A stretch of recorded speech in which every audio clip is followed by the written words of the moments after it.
This is the English service of Radio Algeria International. It's time for the news. In today's top stories, President Abdelmajid Tebboune received the American company ExxonMobil's executive John Ardell, who expressed the company's will to make rapid progress with its investment project in Algeria, which could make a significant contribution to hydrocarbon production. Prime Minister Nadir El-Arabawi has highlighted today in Algiers the major importance that President Abdelmajid Tebboune grants to resolutely combating the scourge of drugs. And in New York, Algeria has warned about the dire situation of children in Gaza, calling for a more vigorous response to the unprecedented crisis shaking the Palestinian enclave.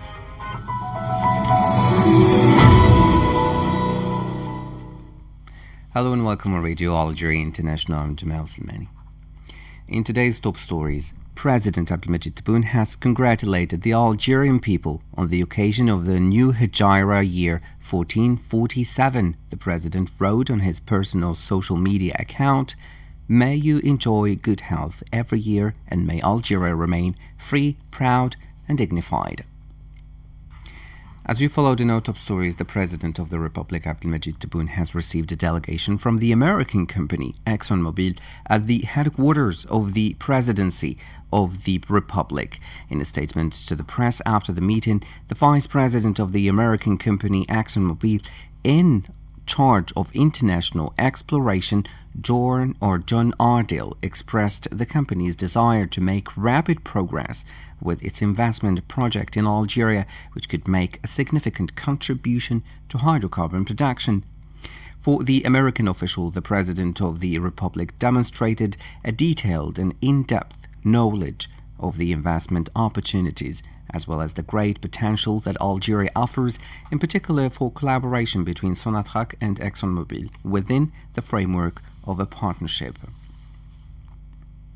Prime Minister Nadir El-Arabawi has highlighted today in Algiers the major importance that President Abdelmajid Tebboune grants to resolutely combating the scourge of drugs and his determination to mobilize all the forces in society to fight this scourge effectively and rigorously. The opening of the event celebrating International Anti-Drug Day held at the Abdellatif Rahal International Conference Center, the Prime Minister said the following in his speech. The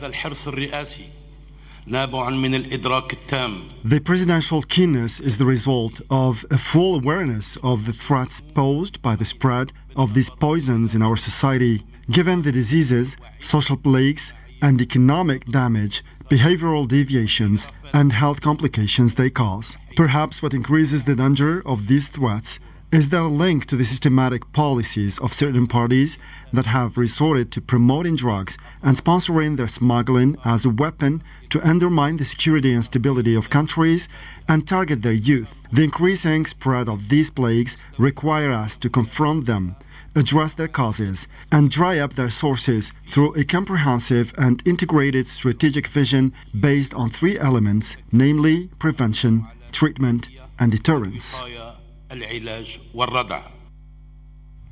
That was Prime Minister Nadir El-Arabawi. The Minister of State in charge of Energy, Mohamed Erkab, has received the African Union Commissioner for Energy and Infrastructure, Ms. Loreto Dorothy Mataboge. The meeting was an opportunity to reaffirm the depth of relations between Algeria and African countries, as well as Algeria's central role within the African Union. Discussions also focused on prospects for strengthening cooperation between Algeria and the African Union Commission for Energy and Infrastructure.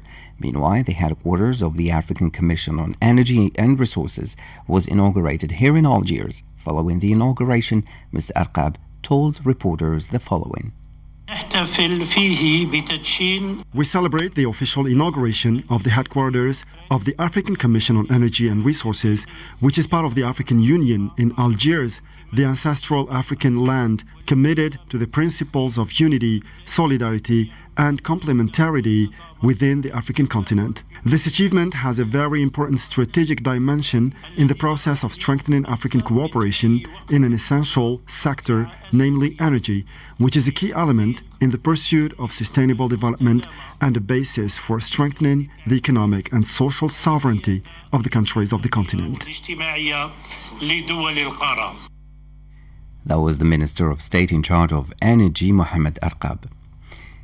The President of Mauritania, Mohamed Ould Cheikh El Ghazouani, has received at the Presidential Palace in Nouakchott the Speaker of the National People's Assembly, Brahim Boughali, on an official visit to Mauritania at the invitation of his counterpart, Mohamed Ould Maged. The two parties emphasized the will of the two leaders to continue their joint efforts to strengthen and broaden bilateral cooperation in various areas of common interest. Now, at the end of the 4th Arab Forum for Equality here in Algiers, the participants have stressed the importance of exchanging experiences between Arab countries in the development of social protection systems in order to be more effective in strengthening social justice. More details in this report by Saeed Bougazi. The recommendation issued at the end of the Arab Forum for Equality emphasized the need for coordination between actors in different sectors and components of the civil society with the aim of developing social protection systems in Arab countries. The recommendations also underlined the importance of using digitization tools in the field of social protection, such as digital platforms, which can simplify administrative formalities and procedures and facilitate access to social protection benefits. In addition, emphasis was placed on the importance of adopting various sources of funding in the field of social protection in order to ensure sustainable support mechanisms and to unify programs relating to social integration in the various sectors concerned, with a view to making them more effective. The 4th Arab Forum for Equality, held under the slogan Dialogue and Solutions, was organized in partnership between the Ministry of National Solidarity, Family and Women's Affairs and the United Nations Economic and Social Commission for Western Asia, ESCWA.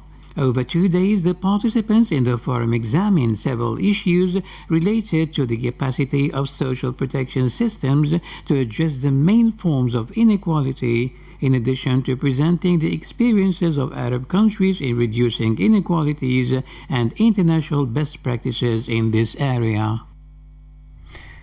Algeria's permanent representative to the United Nations, Mr. Ammar Benjama, has warned in New York about the dire situation of children in Gaza, calling for a more vigorous response to the unprecedented crisis shaking the Palestinian enclave. More with Mohammed Khatil. During the annual public debate on violations of children's rights in armed conflict, Mr. Benjama regretted that the report explicitly identified the Zionist entity as responsible for the highest levels of serious violations in 2024, adding that despite the disastrous situation in Gaza, the response of the Secretary General's Special Representative for Children and Armed Conflict has been surprisingly inadequate. He lamented before the members of the Security Council. Mr. Benjama said that the representative has made remarkably few public statements on the situation in Gaza, wondering how one can ignore the 7,188 verified and attributed grave violations by Zionist forces. He specifies that these figures include more than 500 attacks on schools and 148 attacks on hospitals. The protection of children in conflict demand a more vigorous, a more vocal response to the unparalleled crisis in Gaza. And the children of Gaza, the innocent children in Gaza, deserve immediate and effective protection and accountability for those perpetrating this abhorrent violation. Noting that the special representative statement falls far short of the strong and sustained condemnation that the significant scale of the crisis warrants, he pointed out that this limited public commitment by the representative contrasts sharply with the rapid deterioration of the situation on the ground, where the right of life of children in Gaza is being violated at every moment. The Algerian representative also pointed out that children in Gaza no longer have access to water and sanitation due to damage or destruction of essential systems, criticizing the lack of visits by the UN Special Representative to Gaza since the start of the conflict. Speaking to the Council, Shiva Sen Gupta, Director of Child Protection and Migration at the United Nations International Children's Emergency Fund UNICEF, said that children are targeted in direct bombing campaigns. From the Democratic Republic of the Congo to Gaza and Myanmar, from Sudan to Ukraine and Lebanon, children continue to be injured or killed, not just in crossfire, but as a direct result of bombing campaigns, shelling, and explosive remnants of war. These weapons do not just harm children in the moment of impact.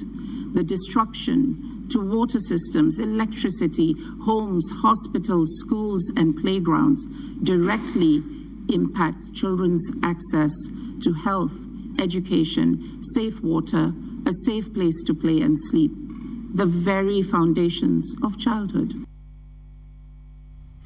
Now, in the occupied West Bank, 3 Palestinians were killed and 7 others were injured by live fire last night during an attack carried out by Zionist settlers on the village of Kafr Malik east of Ramallah. Local sources stated that dozens of settlers stormed Kafr Malik, setting vehicles and homes on fire, while residents from the village and neighboring communities attempted to confront them. The Zionist occupation forces reportedly provided protection to the settlers and fired live bullets at the Palestinian civilians. The UN Relief and Works Agency for Palestine Refugees UNRWA has warned that the inhabitants of the Gaza Strip are on the verge of dying of thirst after the collapse of the water supply system in the enclave ravaged by a genocidal Zionist aggression since October 2023. In a statement published on social media, UNRWA said that only 40% of drinking water production facilities are still functioning, adding that Gaza is on the brink of a man-made drought. Mohammed Khatil has the details. UNRWA said that its water supply capacity had fallen by half compared to the volume supplied during the ceasefire, which was broken by the Zionist entity in mid-March. It attributed this decline to continuous Zionist bombings, forced displacement orders, and the ban on fuel deliveries by the occupation authorities, which has been in place for more than 100 days. Water extraction from wells has been interrupted due to fuel shortages. Others are located in dangerous and difficult-to-access areas. Pipes are broken, and water tankers often do not arrive, said UNRWA, which has again called for an immediate ceasefire in Gaza. Last month, municipalities in the enclave warned that they were unable to maintain basic services, including the operation of water wells, due to fuel shortages. According to the latest data, Zionist forces have destroyed or rendered 719 water wells unusable since October 2023, triggering an acute water crisis. The UN Special Rapporteur on the right to safe drinking water and sanitation, Pedro Araujo Agudo, said last month that the Zionist occupiers' destruction of Gaza's water infrastructure and denial of access to safe drinking water amounted to a silent but deadly bomb. Gaza is facing a humanitarian catastrophe that has been worsening since the Zionist entity closed the border crossings on March 2nd, blocking the entry of food, medicine, humanitarian aid and fuel, while intensifying its genocidal war in the besieged enclave.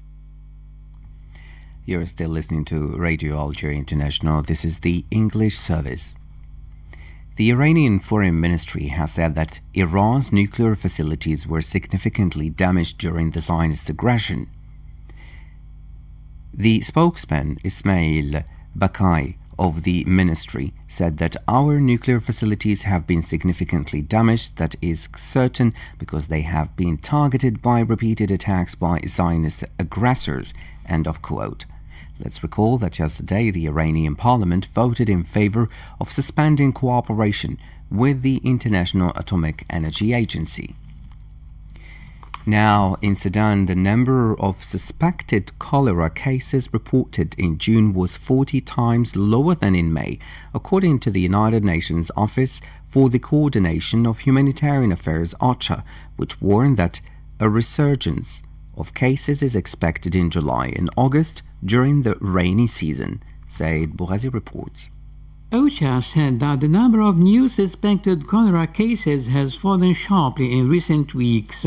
Between 16th and 22nd June, 207 cases were recorded, compared with more than 8,400 between 19th and 25th May, according to data from the country's Ministry of Health. This represents a 40-fold decrease. Since July 2024, more than 82,000 suspected cases have been reported in 13 of Sudan's 18 states, including more than 2,100 deaths. The UN and its partners working in the areas of health, water supply, sanitation and hygiene are stepping up their response to the cholera epidemic. More than 3 million doses of oral vaccine against the disease have been delivered to Khartoum and North Kordofan, and the vaccination campaign is underway, the OCHA confirmed. An additional 3 million doses are expected shortly. The agency stressed that flexible funding was urgently needed to strengthen the response, particularly given the expected resurgence of cases between July and August linked to the rainy season and the risk of flooding. Radio Algeria International coming up on our program, the Health Magazine. For today, we are celebrating International Anti-Drug Day. The program will deal with the consequences and the threats posed by this scourge.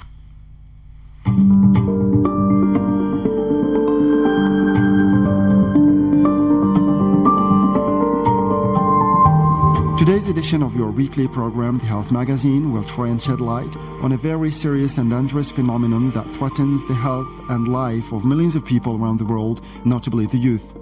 Today we will speak about drug abuse and addiction, its causes, consequences, and how to prevent it. Many people don't understand why or how other people become addicted to drugs. They may mistakenly think that those who use drugs lack moral principles or willpower, and that they could stop their drug use simply by choosing to do so. In reality, drug addiction is a more complex disease, and quitting usually takes more than good intentions or strong will. Drugs change the brain in ways that make quitting hard, even for those who want to. Fortunately, researchers know more than ever about how drugs affect the brain and have found treatments that can help people recover from drug addiction and lead productive lives. What is drug addiction? Addiction is a chronic disease characterized by drug seeking and use that is compulsive or difficult to control, despite harmful consequences. The initial decision to take drugs is voluntary for most people, but repeated drug use can lead to brain changes that challenge an addicted person's self-control and interfere with their ability to resist intense urges to take drugs. These brain changes can be persistent, which is why drug addiction is considered a relapsing disease. People in recovery from drug use disorders are at increased risk for returning to drug use even after years of not taking the drug. It's common for a person to relapse, but relapse doesn't mean that treatment doesn't work. As with other chronic health conditions, treatment should be ongoing and should be adjusted based on how the patient responds. Treatment plans need to be reviewed often and modified to fit the patient's changing needs. What happens to the brain when a person takes drugs?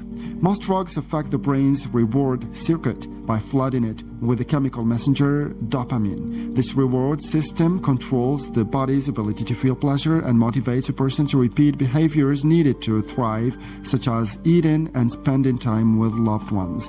This overstimulation of the reward circuit causes the intensely pleasurable high that can lead people to take a drug again and again. As a person continues to use drugs, the brain adjusts to the excess dopamine by making less of it and or reducing the ability of cells in the reward circuit to respond to it.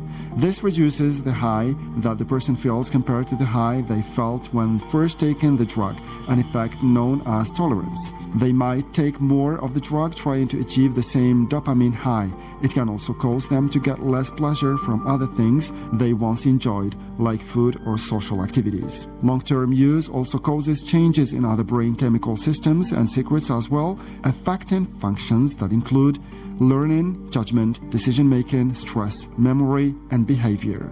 Despite being aware of these harmful outcomes, many people who use drugs continue to take them, which is the nature of addiction. Why do some people become addicted to drugs while others don't? No one factor can predict if a person will become addicted to drugs. A combination of factors influences risk for addiction. The more risk factors a person has, the greater the chance that taking drugs can lead to addiction. For example, biology. The genes that people are born with account for about half a person's risk for addiction. Gender, ethnicity, and the presence of other mental disorders may also influence risk for drug use and addiction. Environment. A person's environment includes many different influences from family and friends to economic status and general quality of life. Factors such as peer pressure, physical and sexual abuse, early exposure to drugs, stress, and parental guidance can greatly affect a person's likelihood of drug use and addiction. Development. Genetic and environmental factors interact with critical development stages in a person's life to affect addiction risk. Although taking drugs at any age can lead to addiction, the earlier that drug use begins, the more likely it will progress to addiction. This is particularly problematic for teens because areas in their brains that control decision-making, judgment, and self-control are still developing. Teens may be especially prone to risky behaviors, including trying drugs. What other factors increase the risk of addiction? Early use. Although taking drugs at any age can lead to addiction, research shows that the earlier a person begins to use drugs, the more likely he or she is to develop serious problems. This may reflect the harmful effect that drugs can have on the developing brain. It also may result from a mix of early social and biological vulnerability factors, including unstable family relationships, exposure to physical and sexual abuse, genetic susceptibility, or mental illness. Still, the fact remains that early use is a strong indicator of problems ahead, including addiction. Method of administration. Smoking a drug or injecting it into a vein increases its addictive potential. Both smoked and injected drugs enter the brain within seconds, producing a powerful rush of pleasure. However, this intense high can fade within a few minutes, taking the abuser down or lower, more normal levels. Scientists believe the starkly felt contrast drives some people to repeated drug taking in an attempt to recapture the fleeting pleasurable state. What environmental factors increase the risk of addiction? Home and family. The influence of the home environment, especially during childhood, is a very important factor. Parents or older family members who abuse alcohol or drugs or who engage in criminal behavior can increase children's risks of developing their own drug problems. Peer and school. Friends and acquaintances can have an increasingly strong influence during adolescence. Drug-using peers can sway even those without risk factors to try drugs for the first time. Academic failure or poor social skills can put a child at further risk for using or becoming addicted to drugs. Can drug addiction be cured or prevented? As with most other chronic diseases such as diabetes, asthma, or heart disease, treatment for drug addiction generally isn't a cure. However, addiction is treatable and can be successfully managed. People who are recovering from an addiction will be at risk for relapse for years and possibly for their whole lives. Research shows that combining addiction treatment medicines with behavioral therapy ensures the best chance of success for most patients. Treatment approaches tailored to each patient's drug use patterns and any co-occurring medical, mental, and social problems can lead to continued recovery. Algeria counts thousands of drug addicts aging between 20 and 30 years old, more or less. A survey conducted showed that almost 2% of the population consume drugs, with a predominance in men. Drug addiction is increasingly widening given that the existing drug detoxification centers used to receive between 4,000 and 7,000 addicts per year, but nowadays they receive between 11,000 and 12,000 addicts. With this, we come to the end of this edition of the Health Magazine for this week. We'll meet you again next week for a fresh edition of our program. Thank you.